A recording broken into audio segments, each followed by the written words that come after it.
listen to what you guys said about when you got out of the military and what you were experiencing then, what all of us experienced. But you think is that what drove you to you and Talbot together, trying to Probably, but correct some of this? yeah, but let me just go a little further with this thing as far as the houses and GI Bill.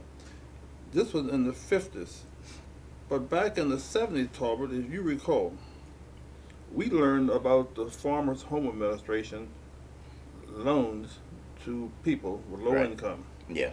We learned about it back in the late 70s. Okay, now, you know, the bills and passed, civil rights bill passed and everything. We learned about it at the NAACP, state convention. We come back here and bring in the head of the FHA in Martinsburg, and he played dumb with us as if it didn't exist. We couldn't do it.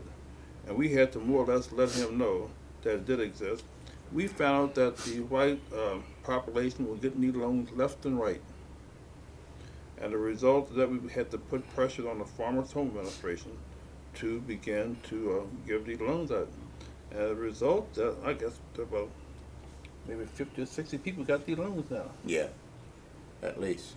And I think they were sort of leery of us because we're going to file a complaint that they were not giving these loans to black people.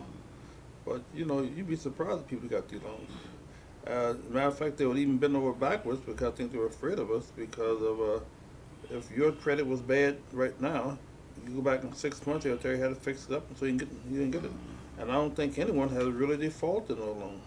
But the mere fact of it is that, 20 years after the fact, they're Yeah. still doing it. Yeah.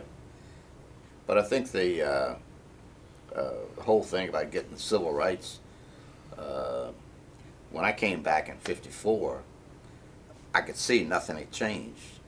And it just so happens my mother uh, was going somewhere and she took me past uh, home of George Lewis Sr.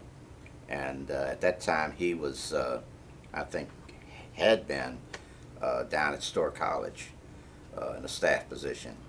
And he was heading up Charlestown Civic League, which was just before the Jefferson County NAACP. So I talked to him, got friendly, and saw what he was doing. He and the Civic League were doing here in Charlestown.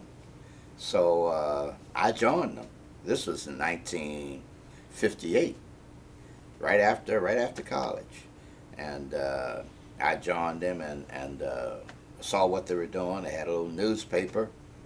They tried to maintain a presence in the community and also challenge the Charlestown City Council and the Jefferson County Board of Education, because of course at that time, even though the 1954 Supreme Court decision on school desegregation had been, law of the land, Jefferson County Board of Education was still ignoring, that decision.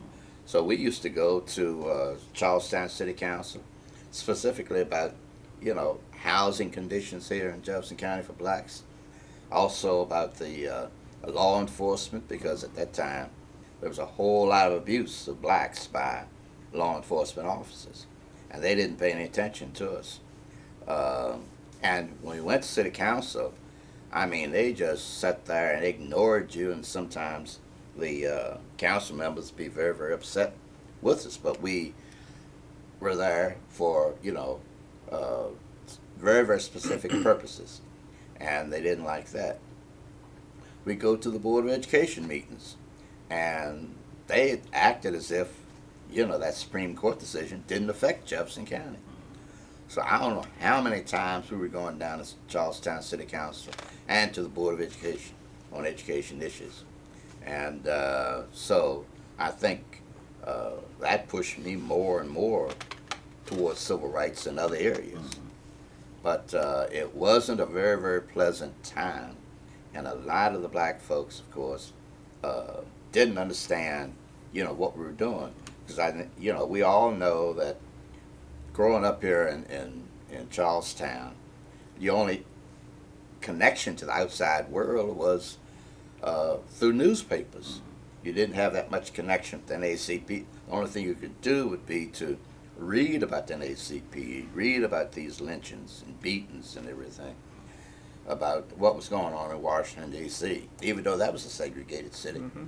at the time, too. So there was a whole lot to think about, and especially if you were a veteran, a lot of veterans just couldn't understand.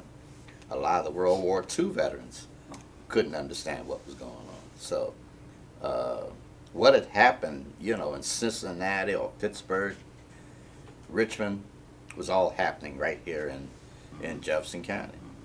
How did you and Russellman get hooked up with the state? Well, Jim, it happened in the late '69 or '70. I came back, finally came back to Charlestown to work, and the NAACP was going, but my film, the NAACP, was too lame. It wasn't active enough. I was ready to go out there and make some Molotov bombs and marching and raising holy King. I came from Huntington, you know what I mean, and there were a whole lot of action down there. Uh, and I just thought that Talbot and the NAACP was too docile to a extent, and I was interested in getting another organization going, a real active group that would go out there and be willing to march and raise Cain. And I never got in the large hall. And Talbot asked me about something. I was going to some kind of meeting and NAACP meeting. I had no time in no NAACP meeting. So then he asked me to go again, and so I finally went. The meeting was sort of dull as far as I was concerned. And then he finally got me to go down to a council meeting. And as a result, he got me going to other things.